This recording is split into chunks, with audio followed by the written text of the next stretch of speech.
Why did you do that? You're a bad person. No one wants to talk to you. You will never achieve anything in life. Separate facts from feelings. Take a walk. Read a book. Listen to a podcast. Play a game.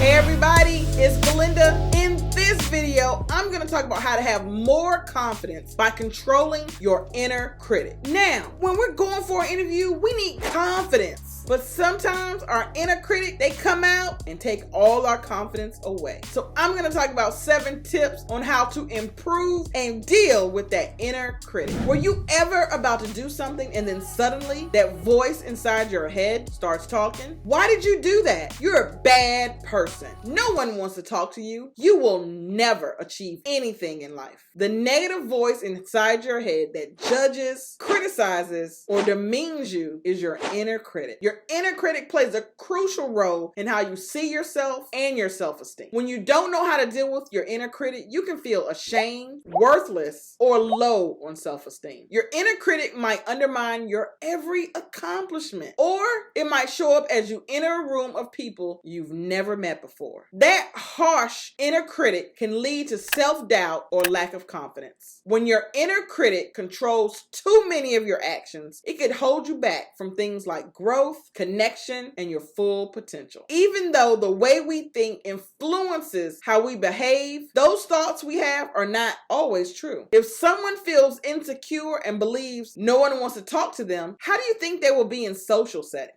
I'm going to talk about some strategies on how to deal with your inner critic and take control of your life. Number 1, acknowledge and understand. When negative thoughts come up, acknowledge your thoughts. Try to understand the source of where your thoughts are coming from and move on. 2, what advice would you give a friend? If a friend came to you in the same situation as you feel, what advice would you give them? Many times we are harder on ourselves than we are with others. I like to tell people, give yourself the same grace and understanding that you would give your friend when you give them advice. Number 3, separate facts from feelings. Your brain might be hardwired to think that no one wants to talk to you or that you're a bad person. But is that actually a fact? Practice sorting through thoughts. Practice sorting through facts and feelings.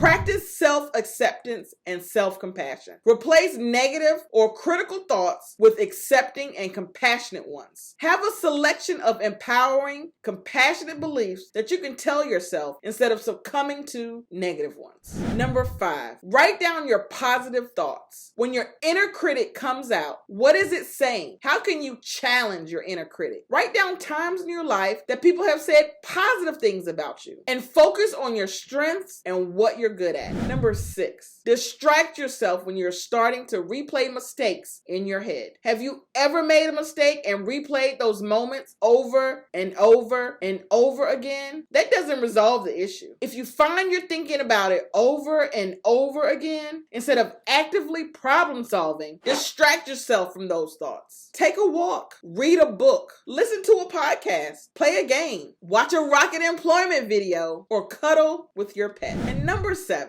remind yourself that everyone has an inner critic. Having an inner critic is a human function. It comes from the parts of our brain that evolved to protect ourselves. If you find yourself in a loop of critical thoughts, remind yourself that every human experiences self-doubt at one point or another. Your inner critic does not have to control your life. Taking these steps to silence your inner critic and nurture a more empowering inner dialogue can help you grow and expand your horizons.